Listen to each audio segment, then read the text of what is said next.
Patrick Kersten, bonjour. Bonjour. Alors difficile de s'y retrouver aujourd'hui sur le marché de l'immobilier alsacien car on lit tout et son contraire en ce moment.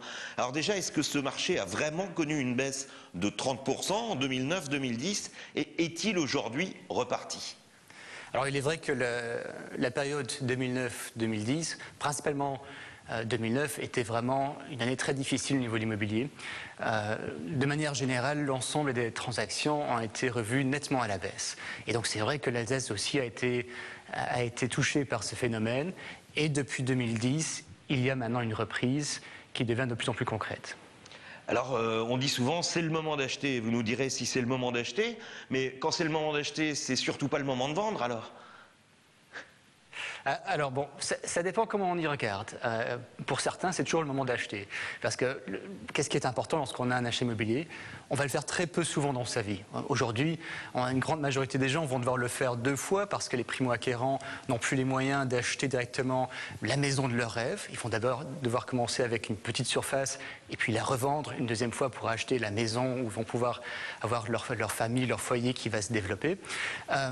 Et c'est pour ça que ce qui est important finalement, c'est de trouver le bon objet à l'endroit et au budget où on le souhaite. Et des affaires comme ça, il en existe tout le temps. Alors revenons à l'Alsace et au prix. On parle d'une baisse moyenne de 4,6%, mais de 7,5% à Colmar et même de 9,2% à Strasbourg. Alors est-ce que ces moyennes, en fait, ne cachent pas de très grandes disparités selon les villes, les campagnes, les quartiers même ? Tout à fait. D'ailleurs, moi j'en ai trouvé une qui disait que le prix au mètre carré était de 2400 € pour l'ensemble de l'Alsace.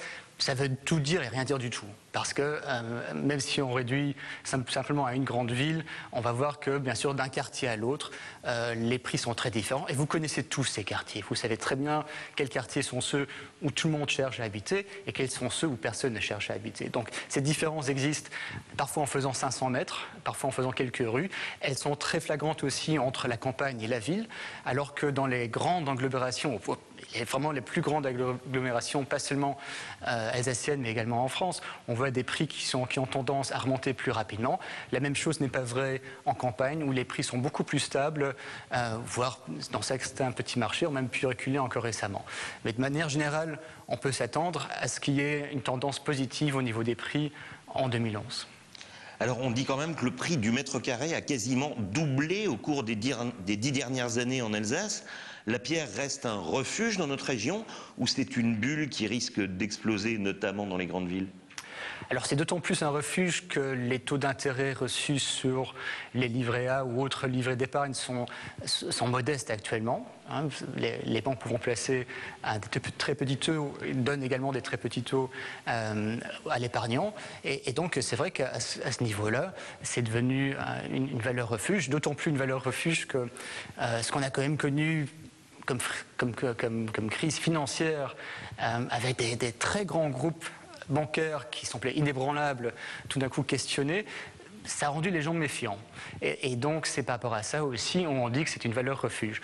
Maintenant, ce qui est intéressant de voir, c'est que par exemple sur Strasbourg, sur tout ce qui est nouvelle construction réalisée, selon une étude récente, 68% ont été achetés par des investisseurs. Alors, en 3 mots, l'Alsace par rapport aux autres régions, c'est une région où il faut acheter dans la pierre? Alors c'est une région qui en soi est assez stable, qui connaît un bon dynamisme et pas un marché spéculatif qui est généralisé sur l'ensemble de la région, donc pas du tout comparable avec l'Île-de-France qu'on voit régulièrement dans les actualités. Je pense que si on cherche à investir pour ses besoins propres, c'est un investissement à long terme, il faut en tenir compte, on n'achète pas pour revendre dans 2 ans ou 3 ans, et si on y vit, on sera toujours gagnant. Patrick Kersten, merci. Je vous remercie.